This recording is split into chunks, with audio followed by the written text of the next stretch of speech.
શું તમને કે તમારા ધારાસભ્યને પણ ખબર ન હોય અને તમારા શહેરના કોઈ વિસ્તારનું નામ બદલાઈ જાય તેવું થઈ શકે ખરું? આવો અનોખો બનાવ પાટણના હારીજમાં થયો છે, જ્યાં એક ઝાપટપરા નામનો વિસ્તાર હવે બની ગયો છે ઇસ્લામપુરા અને સર્જાયો છે તેને લઈને વિવાદ।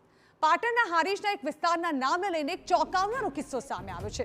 આ વિસ્તારનું નામ ઝાપટપરા હતું, જે બાદ હવે તેનું ઇસ્લામપુરા કરાતા લોકોમાં આક્રોશ છે। દસ્તાવેજોમાં જૂના નામના બદલે હવે નવા નામનો સમાવેશ થતા લોકોમાં આક્રોશ જોવા મળી રહ્યો છે।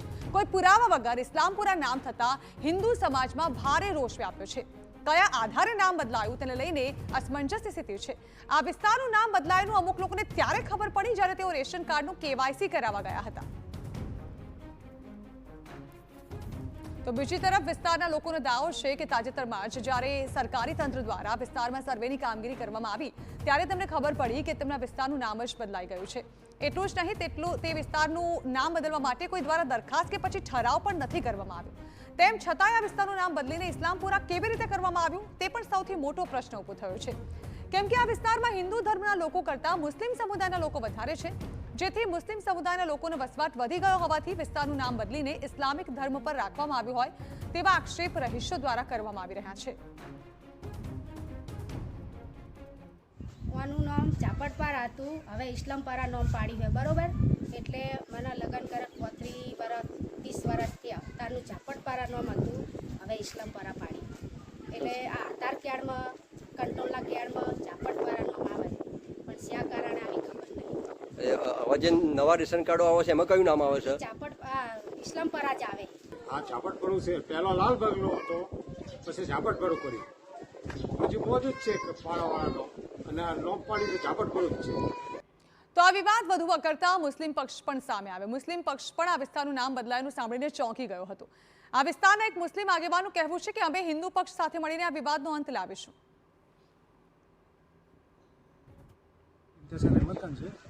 અને હું હારીજ ઝાપટપરા વિસ્તારનો રહેવાસી છું। આ વિસ્તારનું નામ શરૂઆતથી ઝાપટપરા જ છે। સરકારી દસ્તાવેજોના અંદર ઇસ્લામપુર આવ્યું છે। આજે પણ સરકારી દસ્તાવેજોની અંદર ઝાપટપરા જ બોલે છે અને નગરપાલિકાની અંદર ઝાપટપરા વિસ્તાર જ બોલે છે, તેમજ અમારા જે પ્રોપર્ટી કાર્ડ છે, જૂના દસ્તાવેજો છે એની અંદર પણ ઝાપટપરા જ બોલે છે અને 90% લોકોની અંદર લગભગ ઝાપટપરા જ બોલે છે। તો આ મામલે TV9 સાથે વાત કરતા સ્થાનિક ધારાસભ્ય દિનેશ ઠાકોરનું કહેવું છે કે આ તપાસનો વિષય છે, સ્થાનિક અધિકારીઓને મળીને સમગ્ર મામલે તપાસ કરાવીશું। સાથે જ ધારાસભ્યએ દાવો પણ કર્યો કે તેમની પાસે અત્યાર સુધી કોઈ રજૂઆત નથી આવી। તો હવે તેવામાં સમગ્ર પંથકમાં વિવાદે ભારે ચર્ચા જગાવી છે, રાજકીય માહોલ પણ ગરમાયો છે, પરંતુ સવાલ એ પણ ઉઠે છે કે આખરે વિસ્તારનું નામ બદલાયું કેવી રીતે? શું કોઈએ વિસ્તારનું નામ જાણી જોઈને બદલ્યું છે? સવાલ એ પણ છે કે સરકારી દસ્તાવેજોમાં કયા પુરાવા સાથે આ નામ બદલવામાં આવ્યું છે? લોકો તેનાથી સદંતર અજાણ છે।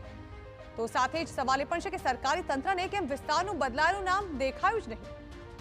વિસ્તારમાં બહારથી વસવાટ કરવા માટે કેટલા લોકો આવ્યા છે અને કોની મિલીભગતથી આ વિસ્તારનું નામ બદલી દેવામાં આવ્યું છે? હવે જો કે તેનો વિરોધ સામે આવ્યો છે, પરંતુ શું નામ બદલવામાં કોઈ સરકારી અધિકારીની સંડોવણી છે તેવો પ્રશ્ન પણ થાય। હવે આવા અનેક સવાલો ઊભા થઈ રહ્યા છે, ત્યારે જોવાનું એ છે કે હવે સરકારી તંત્ર જવાબદારો સામે કોઈ કાર્યવાહી કરે છે કે નહીં।